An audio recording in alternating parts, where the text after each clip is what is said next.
என்னது இதுல இருக்கிறது எது எடுத்தாலும் வெறும் 50 ரூபா தானா? ஆனா ஆமாங்க. இதுல இருக்க ஒரு சைட் டிஷ்மே வெறும் 50 ரூபாய் தான். இங்க இந்த கடையில வந்து பாத்தீங்கன்னா 5 வருஷமா இப்படிதான் ரன் பண்ணிட்டு இருக்காங்க. நான் நம்புற மாதிரி அங்க இருக்குது. நானும் அப்படிதான் நினைச்சு கடைக்கு விசிட் பண்ணி பார்த்தேன். இது வந்து சீனிவாசா டிஃபன் சென்டர். இங்க வந்து வெஜ் நான்வெஜ் ரெண்டுமே இருக்கும். இது வந்து வடபழனி பிரான்ச்ல தான் இருக்கு. இந்த கடையில காம்போல பாத்தீங்கன்னா இட்லி, தோசை, பரோட்டா, சப்பாத்தி கொடுத்துருவாங்க காம்போல. இட்லி, தோசை மட்டும் அன்லிமிட்டட் எவ்வளவு வேணா வாங்கிக்கலாம். மதியானமும் லஞ்சும் ப்ரொவைட் பண்றாங்க. பெரிய பெரிய யூடியூபர்ல இருந்து எல்லாருமே இந்த கடையை வந்து ரிவ்யூ பண்ணியிருக்காங்க. நீங்க யூடியூப்ல கூட செக் பண்ணி பாருங்க. வாங்க வீடியோக்குள்ள போலாம். நாங்க ஆர்டர் பண்ண காம்போ நண்டு, போட்டி எல்லாமே வந்துடுச்சு. பரோட்டால இருந்து ஸ்டார்ட் பண்ணிடலாம்னு சொல்லிட்டு பரோட்டாவும் சிக்கன் சால்னாவும் நல்ல ஒரு டிப் பண்ணிட்டு ஒரு பைட் ஒன்று வச்சிடணும். சூப்பராக இருந்தது சீரியஸாகவே.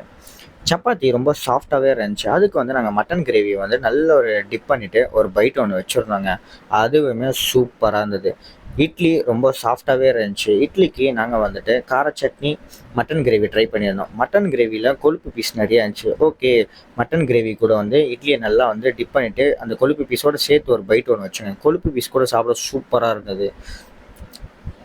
கார சட்னியை வந்து நல்லா ஒரு லாங் டிப் பண்ணிவிட்டு ஒரு பைட் ஒன்று வச்சேங்க. சூப்பராக இருந்தது. வீட்டில் செய்கிற மாதிரியே இருந்தது. ஃபைனலாக அங்கே கிரேவிக்கு போயிட்டோம். குடல் கிரேவி கூட சேர்த்து ஒரு ஒரு பைட் ஒன்று வச்சு பார்த்தோங்க.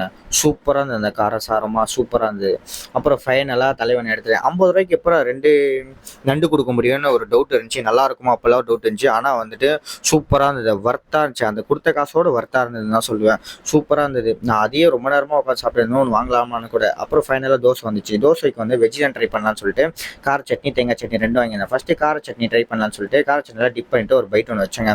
சூப்பராக இருந்தது டேஸ்ட் வைஸில். அப்புறம் தேங்காய் சட்னி கூட சேர்த்து ஒரு பைட் வைக்கலாம்னு சொல்லிட்டு அதை நல்லா டிப் பண்ணிவிட்டு ஒரு பைட் ஒன்று வச்சேங்க. அதுவுமே வந்து நல்லா தான் இருந்துச்சு. ஆனால் வந்து லைட்டாக தண்ணியாக இருந்துச்சு. அவ்வளோதான். மற்றபடி சூப்பராக இருந்தது. அதுக்கப்புறம் நம்ம வாங்கின கிரேவி கூட சேர்த்து ஒரு பைட் வைக்கலாம்னு சொல்லிட்டு நண்டு கிரேவி கூட வந்து நல்லா ஒரு டிப் பண்ணிவிட்டு ஒரு பைட் ஒன்று வச்சேங்க. அவ்வளோதாங்க. நல்லா ஸ்ட்ராங்கான கிரேவி, பக்காவாக இருந்துச்சு டேஸ்ட்டு. அதுக்கப்புறம் பரோட்டா கூட சேர்த்து அப்படி ட்ரை பண்ணலாம்னு சொல்லிட்டு ஃபினிஷ் பண்ணிக்கலாம்னு சொல்லிட்டு நல்ல ஒரு பெரிய பைட்டாக வைக்கலாம்னு சொல்லிட்டு டிப் பண்ணிவிட்டு வச்சாங்க. அவ்வளோதான். ஒன் ஆஃப் த பெஸ்ட் பைட்டுன்னு சொல்லுவேன். செம்ம வர்த்து. வடபழனி சரௌண்டிங்ஸில் இருக்கவங்க ட்ரை பண்ணி பாருங்கள். நம்ம சேனலில் புதுசாக போயினா சப்ஸ்கிரைப் பண்ணிட்டு பாருங்கள். உங்களுக்கு எந்த ஏரியா ரிவ்யூ பண்ணால் அந்த ஏரியா நேம் கமெண்ட் பண்ணுங்கள்.